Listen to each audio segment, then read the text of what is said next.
১/১১ পুনরাবৃত্তি হবে। আমরা সকল ঘটনা অতিক্রম করে বুক চিতিয়ে লড়াইয়ের রাজপথে বছরের পর বছর আমরা থেকেছি। কোনটাকে সমর্থন করতে হবে আর কোনটাকে নয়, আর কোন বিষয়ে কথা বলতে হবে, এটিকে আজকে উপদেষ্টারা দেশের প্রাজ্ঞ বিজ্ঞ রাজনীতিবিদদেরকে শেখাবেন।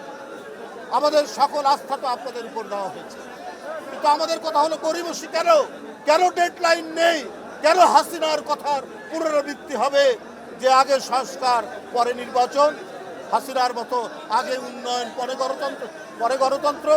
আমরা তো এই কথা শুনতে চাই না। আরে সংস্কার তো হচ্ছে একটা চলমান প্রক্রিয়া, যুগের পর যুগ চলতে পারে সংস্কার, নানা কারণে নতুন নতুন সংস্কার হতে পারে। কিন্তু আপনি গণতন্ত্রের যে প্রক্রিয়া, গণতন্ত্রের যে প্রবাহমানতা, এটাকে আপনি আটকে রাখবেন কেন?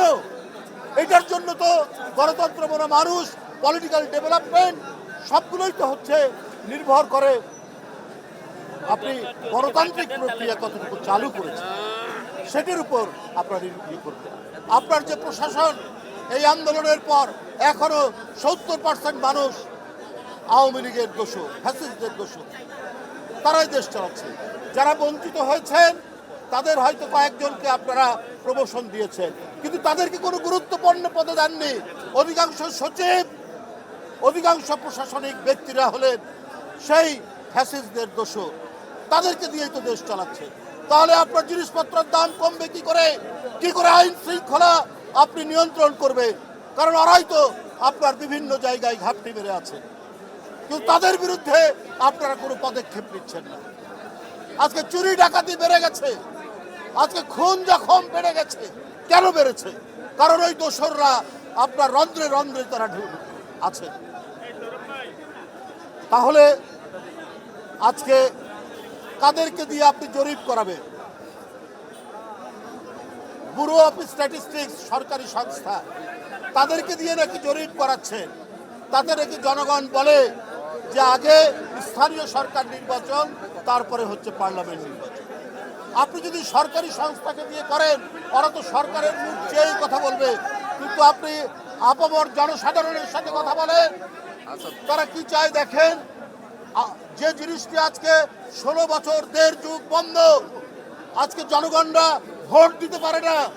আজকে জনগণরা ভোট দিয়ে তাদের নিজের মতো সরকার গঠন করতে পারে না।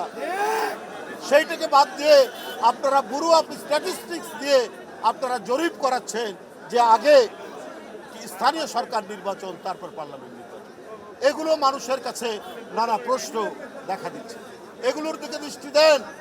আপনাদের আচরণ যদি নিরপেক্ষ না হয়, আমরা তো এও শুনছি যে সরকারের ভিতর থেকে কেউ রাজনৈতিক দল গঠন করার চেষ্টা করছে। তাহলে তো সরকারের নিরপেক্ষতা নিয়ে জনগণ প্রশ্ন করতেই পারে, মানুষ প্রশ্ন করতেই পারে। যদি এই কথাগুলো আসে, তাহলে তো অন্যান্য রাজনৈতিক দল যারা গণতন্ত্রের জন্য আন্দোলন করেছে, তারা মনে করবে অন্তর্বর্তীকালীন সরকার কোনো ধরনের একটা মাস্টার প্ল্যানের মধ্যে অন্তর্ভুক্ত রয়েছে।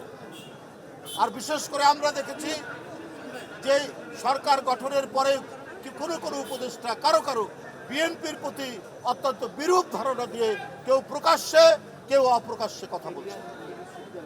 তো প্রথম থেকেই যদি এই 16 বছর নিরবচ্ছিন্ন আন্দোলন করে ইলিয়াস আলীর মতো এমপি, চৌধুরী আলমের মতো কাউন্সিলর, সাইফুল ইসলাম হিরুর মতো আপনার আরেকজন এমপি, আপনার ইয়ের মতো কি বলে সুমনের মতো যুব নেতা, জাকিরের মতো ছাত্র নেতা নিরুদ্দেশ হয়ে যায়, যে দলের নেতা কর্মী, সেই দল গণতন্ত্রের জন্য এক অক্ষয়, এক অব্যয় যে পথ দিয়ে তারা এগিয়েছে, যে গণতন্ত্রের যে অক্ষয় অব্যয় চেতনা নিয়ে এগিয়েছে, আপনারা তাদের প্রতি বিরূপ মন্তব্য করছেন, তাদেরকেই নানাভাবে কলুষিত করার চেষ্টা করছে বিভিন্ন মিডিয়ার মাধ্যমে, বিভিন্ন প্রক্রিয়ার মাধ্যমে।